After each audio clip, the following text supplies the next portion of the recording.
Az Úr illésként elviszi mind, kiket nagyon sújt és szeret. Tüzes, gyors szíveket ad nekik, ezek a tüzes szekerek. Az illés nép ég felé rohan, s megáll ott, ahol a tél örök. A Himaláják jégcsúcsain porzik szekerük, és zörög. Ég s föld között bús hazátlan hajtja őket a sors szele.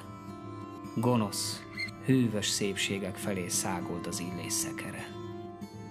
Szívük izzik, agyuk jégcsapos, a földre ájuk fölkacag,